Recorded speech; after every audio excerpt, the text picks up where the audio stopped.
What's up, dudes and dudettes to the Internet? My name is Seth, and today we're going to be taking a look at Ludoria. Now, I've actually talked about this game quite a bit just in some of my vlog videos and stuff like that, because this game had me really excited, and it still does.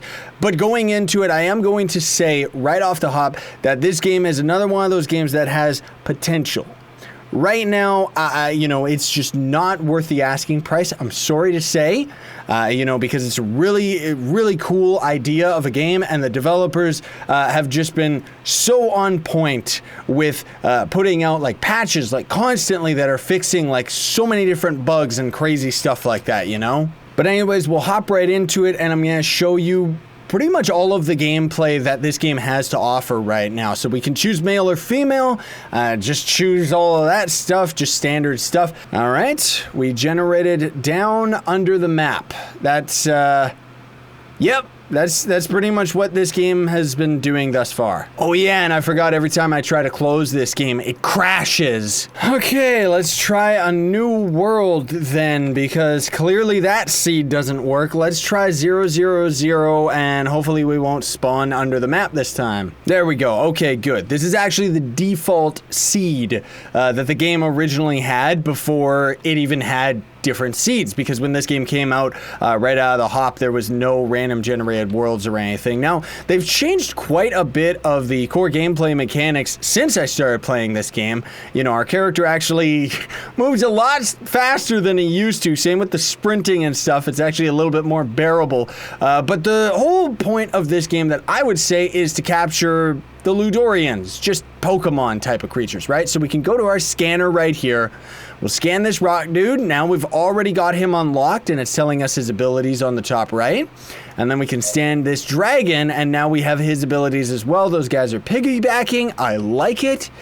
And then that's pretty much all there really is to this game right now, is you just kind of wander around. There's only a handful of different monsters that you can end up capturing, and some of them are going to have unique abilities. It turns out we actually got really lucky, because these two are the only ones in the game right now that actually have a unique ability. So as we're playing as the rock dude, you can see in the top left we're actually having a timer while we can play as this guy that's slowly going away, right? And I'll talk more about that in a minute once we end up getting a base built and everything like that. But this guy's ability is that we can roll around like this. And as you see, we're just gathering some random basic resources, kind of spiraling up rather than just flattening the terrain. And we're just getting like these different resources. And then, of course, we can just turn back into being just all normal and stuff. And then if we swap the placement of these little dudes, turn into the dragon, this guy's actually got some pretty nice animations for sure, but as you can see, he's a little bit slow, and I think that has to do with the fact that they bumped up the player's basic movement speed, but they didn't end up bumping up the movement speed of most of the creatures. Now, that's just me nitpicking about it because it's fine, but this guy can fly, which the animations look really good. You know, it just does. I like how the characters animate, you know, the fact that when we're sprinting, we're just kind of gliding around. We can gain altitude. We can also go lower. Well, I guess we still gotta just do that manually because I don't think there's a crouch button. But there's like not anything unique up on top of the mountain or anything, and there's just all these resources around, and the graphics, I mean, seriously, I love the graphical style of this game, like really. Now, I don't want to come off as like being negative towards the product or anything like that. It's just that at the moment, $20 US is a bit much to ask, considering the general lack of gameplay that they actually have right now. Now, that said, there's lots of people that I've been seeing in the reviews that have actually been playing their heart out with this game and really enjoying it. And that's kind of the purpose of this video, is so that you can end up seeing whether or not it's got, enough content for you, or whether or not you're already just interested in it. Now you can see that we're actually using our digging tool to mine all the basic resources that we actually have around. There's not too many in the game right now. We're actually gaining a level up, which honestly speaking, I don't even know what level ups do in this game right now. And we gotta try and get a house built as quickly as possible, because otherwise the night cometh. And when the nighttime hits, although the dynamic lighting of your flashlight is beautiful, it is so dark, dude. Like it is like nighttime. Get out of the way, you stupid Geodude freak. Okay, so If we actually go to our build menu, which is the one that's right here on the top right, you'll see that we actually have a couple basic supplies already. So we've got this one, which is like the Stargate. This one is pretty much our crafting table. So I'm just going to throw this down right here. And then I'm also going to throw a prefab building that we've already got right down here. Now, the thing that might confuse most starting players is the fact that this building doesn't actually start with a door. Go figure. Think of a Minecraft house that you plop down. It's just cubes and you can't mine them. Instead, you have to actually manually craft the door yourself. So here's all the different stuff that you can end up crafting in the game. While a few of them actually have like a proper functionality, this one's the crafting table. This is, apparently it can be used to store like HP and MP potions. I haven't actually ran into that. I don't even know if that's something that you can actually craft in the game right now. Glass blob is a resource that you use for this and other glass resources. Then there's the door. The Ludo cell, which I'll show you this in a minute as well, because this is something that ends up being very important to that timer that I was telling you the creatures had. Then there's just a window, a large window. Those are just for looks. Then there's a bed, which is one of the most important items in the game, because as you use it, you can sleep until it's day or sleep until it's night. Just kind of have time pass. And then light orbs, quite simply put, you put it down on the ground, it floats up a little bit, and then you've got a light source floating around. Corridor is kind of for looks, but at the same time, like, it actually does function, so you can plop it down and actually make like a corridor to your building. Then there's the main capsule, which is the one that we just put down. The inventory, which is actually an inventory chest that you have to put down in your base, and you have to power it, and then you can store I think it's like 6 or 9 items or something like that. But honestly speaking, there's not that many items in the game right now, so you can actually keep them all on your person without ever actually needing the chest. The TV is just for looks. The wall chair is just for looks. The wall bench is just for looks. The cubic block, now this one's a little bit interesting as far as the building aspect. We'll talk about that once I go and get some resources. The nighttime's coming around and I'm not going to record it. But the power line is going to end up being another very important resource as well, because that's the one where you end up think of it as like an electric wire, right? So you put it down and it's automatically going to make a tether, kind of the same as Astroneer, that's going to go towards like some electric supplies. Now, gathering resources definitely is not difficult. The Ludorians also can't fight you right now, near as I can tell, because they don't actually have any abilities. But I'm assuming that the world would end up getting a little bit deadlier, especially like these lava dudes. They look very, very threatening. So let's see if I can actually scan one of these guys and show you what he looks like when we transform into him. He's very, very cool. Doesn't actually like emit a light source or anything like that. Kind of reminds me of Ragnaros, which ended up just recently going, well, not recent, it's already a little old, but any Heroes of the Storm fans out there? Yeah. Now, one thing that I personally just find a little bit strange is you can see that it's actually really, really dark right now, but our flashlight only just came on now. It's like it comes on during specific times, while you can actually press F to toggle the flashlight on and off. It actually will only turn on automatically at a specific time. Now, I also want to point out that there are definitely some resources that you do have to go out and farm. As we actually come down here, that's the ocean right there, but there's issues with the water visual effects and stuff right now. But sand grains is going to be a very important resource that you have to go and get either in the ocean or just out here. You don't actually swim or anything right now. You can just go and walk underwater. And also some of the blocks and stuff like that, like you saw that one right there, I was actually clicking on it and we couldn't actually gather it. I think that's because technically speaking that's underwater, even though it doesn't visually look like it is, and that's why we can't grab it, right? The other thing too is that there are definitely different types of biomes. You can actually see the split very, very easily right here, and you're going to see that we're actually going to be gathering green herbs rather than the blue blue ones that were nearby. There's also a desert biome as near as I've seen, and then I'm assuming that there's an ice biome. Honestly speaking, I haven't really gone out and explored the world too much because every time I tried to actually do it, I would clip out of the map. That issue should have been resolved by now. The only reason that we clipped at the beginning of the video was just because the seed that generated, I guess, didn't generate the plane where our character spawned properly. Aha, now these guys look pretty darn cool, if I do say. Like, that's the thing about this game, is it's got style, man. You know, and the video effects and the fire that's actually on that dude look really, really good, especially for an indie game too, you know. The graphic style, again, I very, very much approve of. It's very beautiful, very colorful. The skybox looks really nice, to be sure, but oh, whoopsie daisy, there's that weird camera glitch that happens.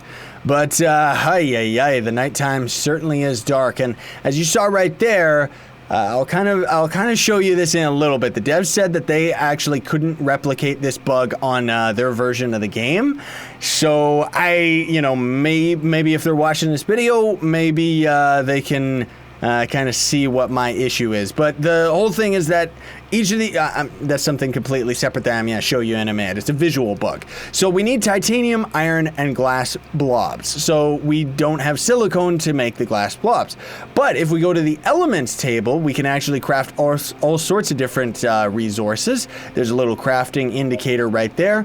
Unfortunately, right now, you can only craft items one at a time. Originally, with the first release of this game, you could actually just spam click the sand grains over and over and over, and it would craft them all, which was pretty handy, honestly speaking.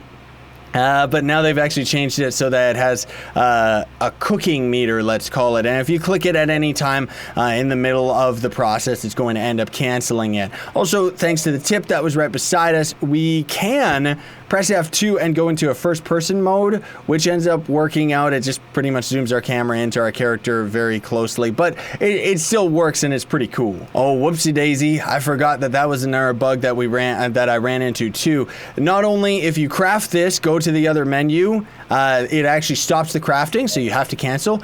But it seems that also if we start crafting, leave the table, it's going to cancel the craft as well. Ooh.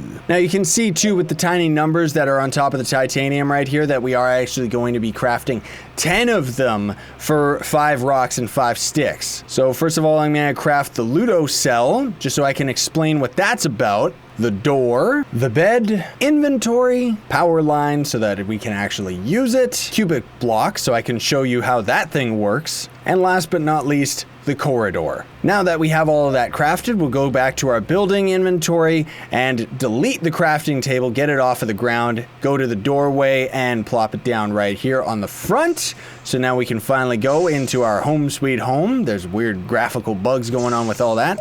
And if we go to our props section, we can bring the corridors up over here. The game actually gave us 5 of them. The building's very intuitive as well, where you can actually, okay, you mouse wheel to move the inventory items, but it zooms the camera in. But you can actually just remove what you just built, and it's going to end up just replacing the same structure. So it's a very intuitive building, to be sure. As we put this sucker down, you're going to see that it just opens it right up. There's nothing else for us right here, so I probably should have crafted a doorway or something. But I'm going to try and cheat and see if we can end up using the cubic blocks here. So as we place this thing down, you can see that it just placed down the cube. That's all there really is to it. So we have to go to the remove tool and actually remove one of the sides. Oh, maybe it doesn't. Oh, maybe they changed it. Rip me. Sorry about that. So let me see. So if we put this thing down and then we put one down beside it on the other side. Okay, so maybe they changed it. Yeah, okay.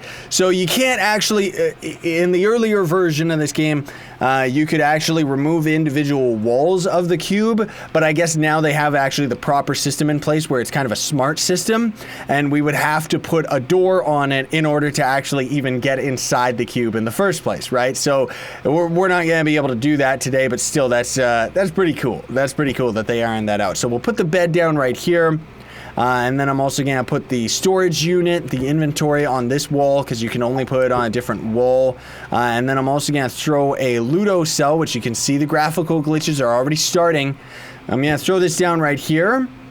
See, it's only like weird. It's so weird, dude. And then also we're gonna get a power cell cord over here. So we have to attach the power from the battery and bring it over here, and now you can see that it's actually activated. You also have to do this for the inventory as well, like the chest. So let's actually put that down right here. There we go. And that's pretty much it as far as the building stuff is concerned. But you can see this visual glitch is like what it has to do. Like the devs ended up telling me that it has to do with the LODs, like distant objects not rendering in for the sake of performance. But clearly there's some type of graphical glitch going on, because you can see even the bed as we get up to it, like it's invisible bed. Visible bed. It's so weird that it does that, you know? But the inventory, very self-explanatory. We go and interact with it. Yeah, so we got 6, 7, 8, 9 slots that we can end up storing stuff in it. We don't really need to, that's okay. And the way that these Ludo cells end up working is we will actually... Remember that time limit that I talked about when we transformed into the rock dude? So we put him inside here, and you can see that he's at 75%, and he's recharging his energy so that we could end up going out in the world and reusing him again. So that's kind of, my cat scared me, he jumped on my lap. So that's kind of the thing, is eventually, ideally, you're gonna want a lot of Ludo cells so that you're gonna be able to put a bunch of your different creatures inside them, have them recharge before you go out and do adventure. Maybe have them recharge while you're building or something like that, right? The recharging in itself takes a very, very long time, which thankfully the trade-off is that while there's not that many creatures in the game, there's a couple different color variations of them, and while they don't actually do anything different whatsoever, they do have separate time limits that you can actually transform into them. So keep that in mind. And then I should have also put my crafting table in here, but that's already it, everybody. That is pretty much all of the content that this game has to offer right now. So if this is something that you're interested in, or if you just want to support the devs, I can definitely recommend to pick this game up. You know, if you're fine with just going out, gathering resources, and just building like a whole town of bases that are probably going to end up all looking the same because there's not enough content right now. If you're fine with that, go ahead, grab it. If you want to support the devs, go ahead, grab it. But if you're just looking to see whether or not this game is worth its weight, like worth the asking price of 20 American dollars, no, it is not. Because we got maybe 20 minutes out of this game, you know, as far as content is concerned. Of course, I made quite a few cuts in today's video, but still. I'm still going to be keeping an eye on this game. You know, I think it's really, really cool what they're doing. I like the fact that you can transform into all the different monsters and stuff like that.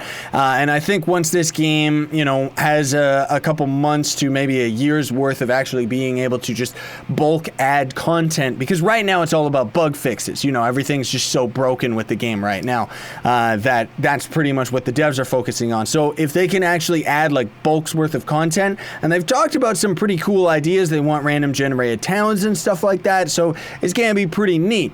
And like I said before, these devs seem to actually keep their integrity. I know that it's really difficult to tell with early access games, but these guys seem to be pretty okay because of the fact that they've been working non-stop, near as I can tell, since this game's release to try and fix as many bugs as possible. So either way, that's just my 2 cents. Thanks so much for watching. Very much appreciate it. I would also appreciate if you would like the video, you know, hit that like button, and thank you so much if you do. Have a fantastic day, everybody. Sign on and stay epic.